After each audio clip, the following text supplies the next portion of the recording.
Hello, good morning बच्चों। कल तक हम स्पर्श का सेकंड पार्ट पद्य का पढ़ रहे थे, रेदास। उसके प्रश्न उत्तर आपको ऑडियो में मिल जाएगी, जो हम आपको असाइनमेंट भेजेंगे। उसके अंदर क्वेश्चन आंसर्स दे दिए जाएंगे। पिछले भी कुछ बाकी हैं तो वो उसमें दे दूँगी। बाकी आज हम व्याकरण का फर्स्ट लेसन पढ़ेंगे, वर्ण विच्छेद। वर्ण विच्छेद को समझने के लिए हिंदी की जो वर्ण व्यवस्था को समझना आवश्यक है। यानी जो हिंदी की वर्णमाला है उसे हमें समझना आवश्यक है। हिंदी में र, अनुनासिक और चंद्र बिंदु, अनुस्वार और नुक्ता के विशिष्ट रूप हैं। वर्ण विच्छेद के लिए हमें इनका जानना जरूरी है। यानी हिंदी में र है, र के बहुत सारे नियम हैं। अनुनासिक चंद्र बिंदु को कहते हैं और अनुस्वार बिंदु को कहते हैं। और नुक्ता जो उर्दू के शब्दों में लगाया जाता है, जैसे हम लिखते हैं बाजार, तो ज के अंदर जो ज आएगा उसमें नुक्ता लगा हुआ होगा। तो सबसे पहले हम पढ़ेंगे कि वर्ण क्या है। वर्ण क्या है? तो वर्ण वह लघुत्तम ध्वनि चिन्ह है। लघुत्तम मीन्स छोटी, जिसके खंड नहीं हो सकते, अर्थात जिसके टुकड़े नहीं हो सकते, वर्ण वो कहलाते हैं। जैसे क, ख, अ, आ आदि। अब है वर्णमाला। किसी भाषा की मूल ध्वनियों के व्यवस्थित समूह को हम वर्णमाला कहते हैं। यानी कोई भी भाषा हो, उसकी जो मूल ध्वनियाँ होती हैं, उसके व्यवस्थित समूह को हम वर्णमाला कहते हैं। आगे है मानक देवनागरी वर्णमाला।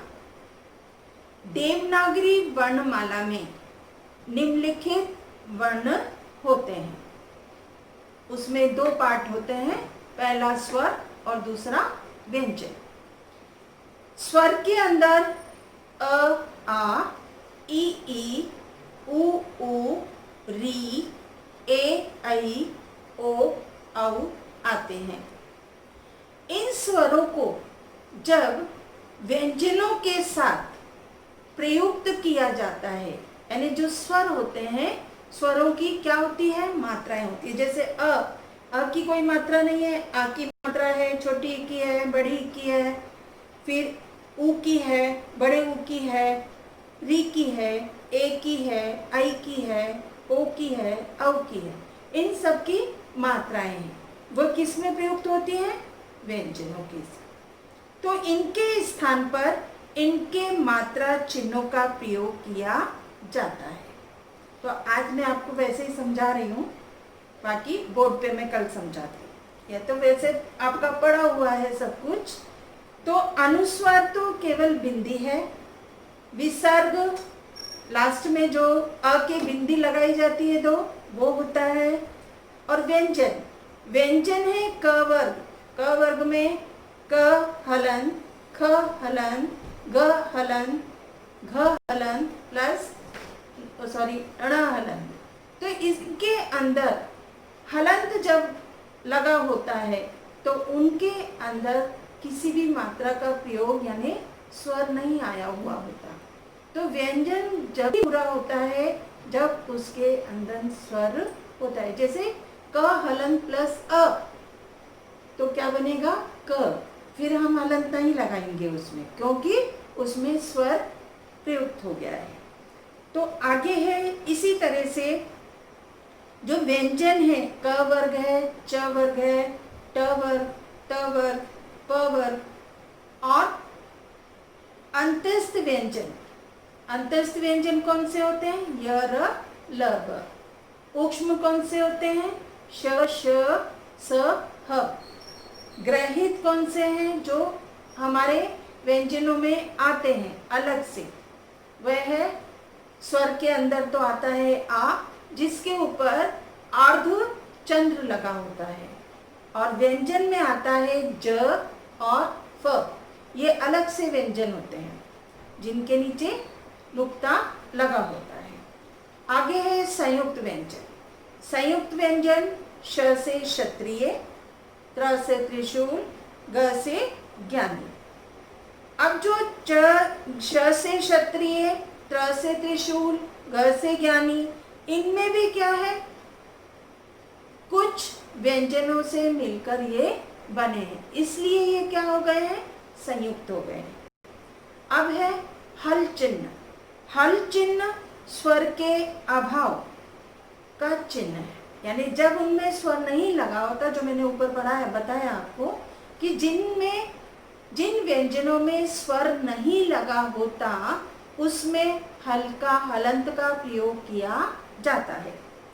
सभी व्यंजन स्वर के बिना होते हैं, परंतु उनका उच्चारण स्वर की सहायता के बिना नहीं हो सकता। यानी जब हम बोलते हैं यानी उसका उच्चारण करते हैं तो उसके अंदर स्वर लगा होता है, लेकिन लिखने में हम स्वरों के साथ लिखेंगे तो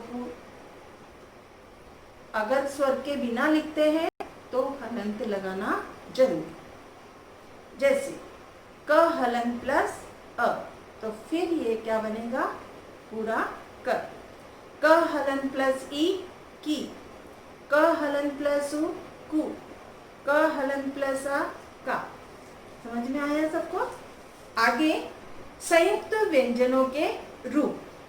संयुक्त व्यंजनों की रचना इस प्रकार होती है, यानी संयुक्त व्यंजन का मतलब क्या हुआ? संयुक्त करके, यानी 2-3 व्यंजनों को मिलाकर जो बनता है वो संयुक्त होता है।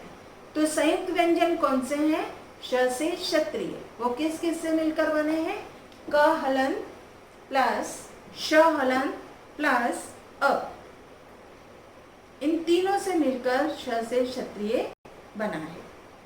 आगे है त्र से त्रिशूल। त हलन प्लस र हलन प्लस अ। ग से ज्ञानी, ज हलन प्लस न। न कौन सा न आएगा इसके अंदर? जो च की लाइन में आता है, च वर्ग में, च, छ, ज, झ, ण, वो वाला न आएगा। ज हलन प्लस न हलन प्लस अ। आगे है श्र, इसके अंदर श से शलगम वाला, श से शलगम, श हलन प्लस र हलन प्लस अ। तो ये सब आपको समझ में आया होगा। इसके साथ ही स्वर है, जिन स्वर की परिभाषा है कि जिन ध्वनियों के उच्चारण में श्वास मतलब हमारी जो सांस है, वायु के बिना किसी रुकावट के मुख से निकलती है, उन्हें हम स्वर कहते हैं। यानी उसमें कुछ चीज अटकती नहीं है, बोलने के अंदर हवा के अंदर कुछ रुकावट नहीं आती है। हिंदी में जो स्वर है वो है अ, आ, ई, उ, री, ए, ऐ, ओ, औ। तो इसके अंदर कोई रुकावट नहीं आई है, हम बोल रहे हैं तो इसके अंदर कोई रुकावट नहीं है। यद्यपि री को लिखित रूप में स्वर माना जाता है, परंतु आजकल हिंदी में इसका उच्चारण छोटी र में छोटी ई की मात्रा के समान होता है। जैसे महाराष्ट्र, गुजरात और दक्षिण भारत में इसका उच्चारण रू होता है। आजकल अंग्रेजी के प्रभाव से आ ध्वनि हिंदी में अपनी जगह बना चुकी है, क्योंकि इससे काफी शब्द बने हुए हैं। इसका लिपि चिन्ह क्या? एक डंडा और ऊपर चंद्र बिंदु है। यह हिंदी के आ और औ के बीच की ध्वनि है। आज हम इतना ही पढ़ेंगे, बाकी कल पढ़ेंगे और बोर्ड पर समझाएंगे।